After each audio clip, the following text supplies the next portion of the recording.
પંચમહાલ જિલ્લામાં વરસાદે વિરામ લીધો છે અને ત્યારે ભાદર સહિતના ઉપરવાસના ડેમમાં પાણી છે। પોરબંદર જિલ્લામાં એ પાણી ફરી વળ્યા। ખાડી કાંઠાના વિસ્તારો તેમજ ઘેડ પંથકમાં પાણી ભરાયા। પૂરગ્રસ્તોને એસડીઆરએફ, નેવી, કોસ્ટગાર્ડની મદદથી સહી સલામત સ્થળે ખસેડવામાં આવ્યા। પૂરગ્રસ્ત વિસ્તારોમાં તંત્રએ 91 લોકોનું રેસ્ક્યુ કર્યું, 50 લોકોને એરલિફ્ટ કર્યા, 1800 જેટલા લોકોનું સ્થળાંતર કરવામાં આવ્યું છે। તો સાયક્લોનને લઈને જિલ્લા વહીવટીતંત્ર અલર્ટ મોડ પર, માછીમારોને દરિયો ન ખેડવા પણ અપીલ કરાઈ છે। SDRF, police, marine commando force, navy અને કોસ્ટગાર્ડ આમ તમામ એજન્સીઓની મદદથી જ્યાં જે પ્રકારની પરિસ્થિતિ હતી એ પ્રમાણે રેસ્ક્યુ ઓપરેશન હાથ ધરવામાં આવેલા છે।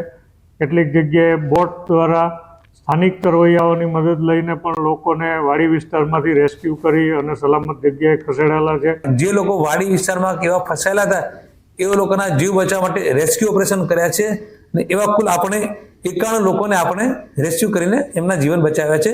ના 91 પૈકી 50 વ્યક્તિ એવી છે કે જેમને આપણે કોસ્ટગાર્ડ દ્વારા એરલિફ્ટિંગથી બચાવ્યા છે। ભરૂચમાં ચોમાસામાં રસ્તાની બદતર હાલત થઈ છે। મોટાભાગના તમામ વિસ્તારોના માર્ગ બિસ્માર બન્યા છે। બિસ્માર માર્ગના પગલે શહેરમાં ટ્રાફિક જામની વિકટ સમસ્યા છે। વાહન ચાલકોને પારાવાર મુશ્કેલી વેઠવાનો વારો આવ્યો છે। બિસ્માર માર્ગના આકાશી દ્રશ્યો પણ સામે આવ્યા છે। એક તો ટ્રાફિક જામ છે, રસ્તાના હાલ પણ ખસ્તા થઈ ગયા છે અને જેના કારણે અકસ્માતનો ભય પણ લોકોને રહે છે।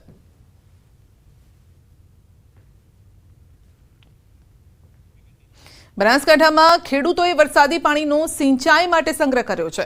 ખેડૂતોની આ પહેલથી ભૂગર્ભનું જળસ્તર ઊંચું આવ્યું છે। ડીસા તાલુકાના માલગઢ ગામમાં ખેડૂતોએ વરસાદી પાણીને જમીનમાં ઉતારવા ઢાળ પરથી એક પ્લાન્ટ તૈયાર કર્યો।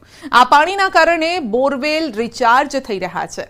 ખેડૂતોનું કહેવું છે કે પહેલા ખેતરોમાં ઘૂંટણસમાં પાણી ભરાઈ જતા, વાવેતરનો ખર્ચો પણ માથે પડતો, પરંતુ ધારાસભ્યના માર્ગદર્શન હેઠળ સરકારી યોજનાની મદદથી વરસાદી પાણીના સંગ્રહ માટે ચેનલ તૈયાર કરી છે, જેના દ્વારા પાણીનું તળ પણ ઊંચું આવ્યું છે અને આ પાણીનો ઉપયોગ ખેતીમાં કરી શકાય છે।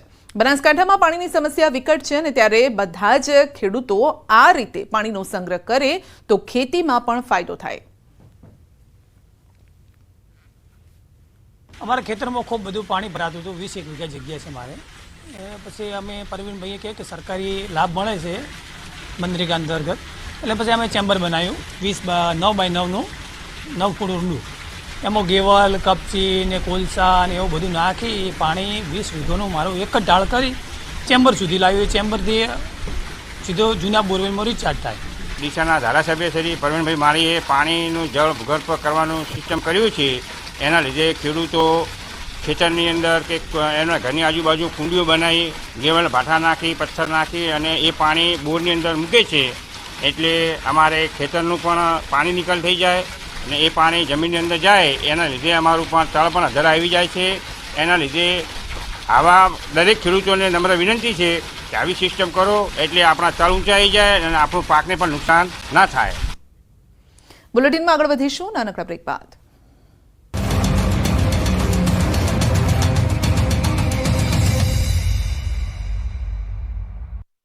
क्या ગુજરાતીઓ હજુ 72 કલાક સાવધાન રહેજો, કેમ કે અંતે ગુજરાત પર જેનો ખતરો મંડરાઈ રહ્યો હતો તે જ થવા જઈ રહ્યું છે। ગુજરાતના કચ્છના લોકો મેઘતાંડવ બાદ હવે વાવાઝોડાની થપાટ માટે તૈયાર થઈ જજો। કચ્છ પર વાવાઝોડાનો ખતરો મંડરાઈ રહ્યો છે। ગુજરાત પરની સિસ્ટમ વાવાઝોડું બનવાનું નક્કી। આગામી 24 કલાકમાં કચ્છમાં વાવાઝોડું જોવા મળી શકે છે। ગણતરીના કલાકોમાં બની જશે અસના વાવાઝોડું। 3 દિવસ સુધી દરિયો ધારણ કરશે રૌદ્રરૂપ। હવામાને આ અંગે આગાહી કરી છે કે ગુજરાતના દરિયાકાંઠે વાવાઝોડું સર્જાશે। આગામી 24 કલાકમાં દરિયામાં બની જશે વાવાઝોડું। 48 વર્ષ બાદ વાવાઝોડું રચશે ઇતિહાસ। જમીન પરથી દરિયામાં આવીને સિસ્ટમ વાવાઝોડું બનશે। હવામાનના ઇતિહાસમાં ભાગ્યે જ બનતી ઘટના બની શકે છે। 1976માં આ જ ટ્રેક પર બન્યું હતું આ પ્રકારનું વાવાઝોડું। લગભગ એ જ ટ્રેકની આસપાસ હાલની સિસ્ટમ છે। જોગાનું જોગ 1976માં 31 ઓગસ્ટે બન્યું હતું વાવાઝોડું। દરિયામાં જઈ અને ફરી એક વખત ફંટાયું હતું। 1976ની સિસ્ટમ સંભવિત વાવાઝોડું ઓમાન તરફ જશે। દરિયાકાંઠા વિસ્તારમાં 55 થી 75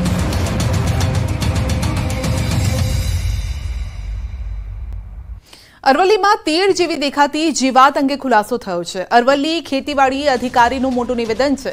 પ્રાથમિક દ્રષ્ટિએ તીતી ઘોડા જેવી આ જીવાત છે. તપાસ માટે દાંતીવાડા કૃષિ યુનિવર્સિટીના વૈજ્ઞાનિકોને પણ બોલાવાયા છે. વૈજ્ઞાનિકો આ જીવાતની ઓળખ કરશે. જિલ્લા કક્ષાએથી ટીમ તપાસ બાદ નિદાન શોધવા માટે પણ પ્રયાસ હાથ ધરાશે. જિલ્લાના રેલાડા વિસ્તારના 25થી વધુ ગામોમાં આ જીવાત જોવા મળી છે.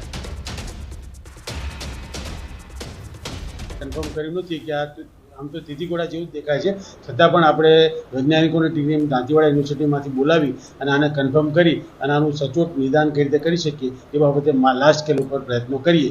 હાલ અમારું જિલ્લા કક્ષાએથી ટીમ જે તે વિસ્તારની અંદર ફરી એક વધુ ચકાસણી માટે નીકળે જ છે અને વધુ કન્ફર્મ થઈ જાય પછી આ બાબતે કંઈક કહી શકાય. સુરતમાં સ્વામિનારાયણના સ્વામી સામે ફરિયાદ થઈ છે. અંકલેશ્વરના માધવપ્રિયદાસ સામે ફરિયાદ થઈ છે. ઉત્તરાયણ પોલીસે સ્વામી સહિત 3 સામે ફરિયાદ નોંધી છે. આક્ષેપ છે કે સ્વામીએ સાથીદાર સાથે મળી ફરિયાદી પાસે લેબ્રેગ્રોનના 5 મશીનની ખરીદી કરી હતી. મશીનનો ઓર્ડર કેન્સલ કરી પૈસા કઢાવવા રાજ્યના એક વ્યક્તિને સોપારી આપી હતી. આરોપ છે કે સ્વામીએ ચેક બાઉન્સ કરવાની ધમકી આપી ફરિયાદી પાસેથી પૈસાની માંગ પણ કરી હતી.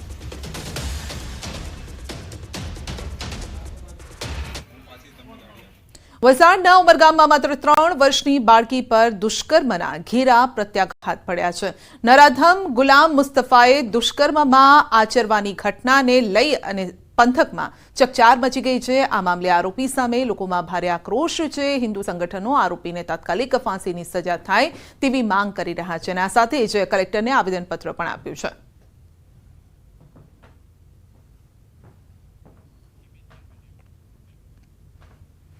રાજસ્થાનના જયપુરમાં 3 સેકન્ડમાં ડ્રાઈવરને દેખાયા યમરાજા. રાજધાની જયપુરમાં નિવારુ રોડ કલવર્ટ પાસે હૃદયદ્રાવક અકસ્માતનો આ વિડીયો સામે આવ્યો છે, જ્યાં જયપુર દિલ્હી નેશનલ હાઈવે પર ચંદવાજી દિશામાંથી પૂરપાટ ઝડપે આવી રહેલ ટ્રેલર કાબુ બહાર જઈને હાઈવે પરના ડિવાઈડર કૂદી સામેથી આવી રહેલી ઇનોવા કારને ટક્કર મારે છે. આ પછી હાઈવે પરની રેલિંગ તોડીને તે હાઈવેની નીચેની સર્વિસ લાઇનમાંથી પસાર થતા ટ્રેક્ટર ટ્રોલી પર પડી જાય છે. અકસ્માતમાં ટ્રેક્ટર ચાલક અને ઇનોવા કારમાં હાજર એક વ્યક્તિની ઈજા થઈ છે અને સાથે જ ઘટનાના સીસીટીવી સામે આવ્યા છે. અકસ્માત બાદ ઘટના સ્થળે અફરાતફરીનો માહોલ સર્જાયો. મોટી સંખ્યામાં લોકો એકઠા થઈ ગયા.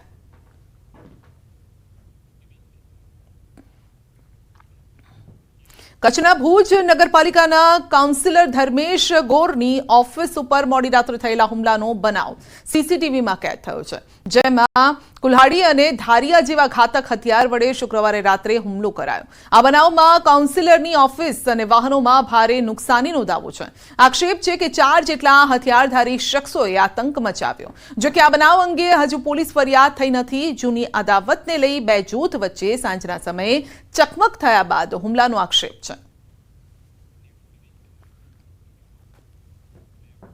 રાજકોટ શહેરમાં ફરી એક વખત